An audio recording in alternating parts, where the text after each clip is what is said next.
인민재판을 방불케 하는 배신자 색출 움직임이 일어나는 것도 매우 걱정스럽습니다. 체포동의안 가결 투표를 한 의원들을 매국노, 친일파 등에 비유하며 찾아내 징계하거나 출당시켜야 한다는 위협이 가해지고 있는데, 이런 국회의원이 국민의 대표자로서 양심에 따라 투표한다는 헌법 제46조와 국회법 제114조의 이에 반하는 비민주적 반헌법적 행태입니다. 민주당이 영장실질심사를 앞두고 법원을 압박하는 움직임을 보이는 것은 매우 부적절해 보입니다. 민주당에서 체포동의안 가결 이후 오히려 방탄 분위기가 더욱 과열되고 있어 국민들이 걱정하고 있습니다. 민주당에서 체포동의안 가결 이후 오히려 방탄 분위기가 더욱 과열되고 있어 국민들이 걱정하고 있습니다. 특히 민주당이 영장실질심사를 앞두고 법원을 압박하는 움직임을 보이는 것은 매우 부적절해 보입니다. 민주당 지도부는 소속 의원 전원에게 구속영장 기각 탄원서 제출을 요구했고, 지지자들 사이에서는 100만 명을 목표로 하는 탄원서 연명운동이 진행 중에 있습니다. 철저히 법리와 증거만을 따져야 할 영장실질심사에 대해 정치권이 집단의 힘으로 압력을 행사하는 것은 사법부의 독립성을 위협하는 심각한 문제입니다. 심지어 민주당 김의겸 의원은 검찰이 이재명 대표의 영장실질심사 담당 판사로 법무부 장관의 대학 동기를 선택했다는 주장을 했다가 사실무근의 가짜뉴스임이 밝혀지기도 했습니다. 그동안 검찰을 향했던 민주당의 가짜뉴스와 좌표찍기 공세가 이제는 법원을 표적으로 삼는 것은 아닌지 우려하지 않을 수 없습니다.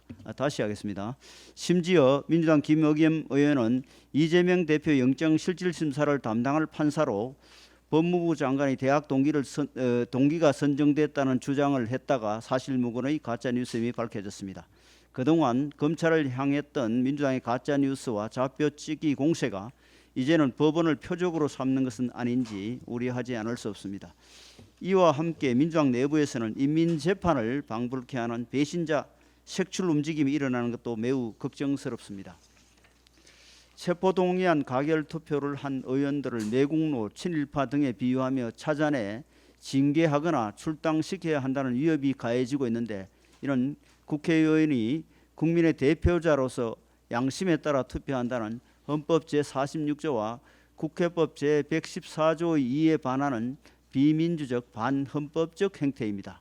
더구나 체포동의안 투표 전 민주당은 의원총회에서 별도 당론을 정하지 않겠다고 결정한 바 있는데, 민주적 과정을 거쳐 결정된 사안에 대해 공산당에서나 볼 법한 전체주의식 보복을 하는 것은 21세기 민주주의에선 생각조차 힘든 일입니다. 더 황당한 것은 당 최고위원이 배신자 색출 광풍에 겁먹고 자기는 부결표 던졌으니 제발 알아달라고 업소하는 진풍경까지 벌어지고 있다는 것입니다.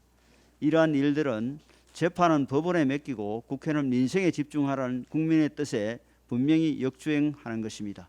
곧 추석이고 그 이후에는 국정감사가 시작되기 때문에 본회의를 열어 밀린 법안들을 통과시킬 시간이 매우 빠듯합니다. 보호출산제, 머그샷 공개법 등 국민의 삶과 밀접한 법안과 기술 혁신과 경제 활성화를 위해 시급한 여러 법안이 발목 잡혀 있는 상태입니다. 신임 장관들에 대한 인사청문회가 대기 중인 상황이고 30년 만의 대법원장 공백 사태도 현실화되고 있습니다. 이재명 대표의 영장실질심사를 앞두고 민주당은 국회를 인질 삼아 구속 시에는 국가 시스템에 중요한 문제가 생기고 입법 마비가 올 것이라고 경고하고 있는데, 이는 심각한 사법방해이자 국민에 대한 위협입니다.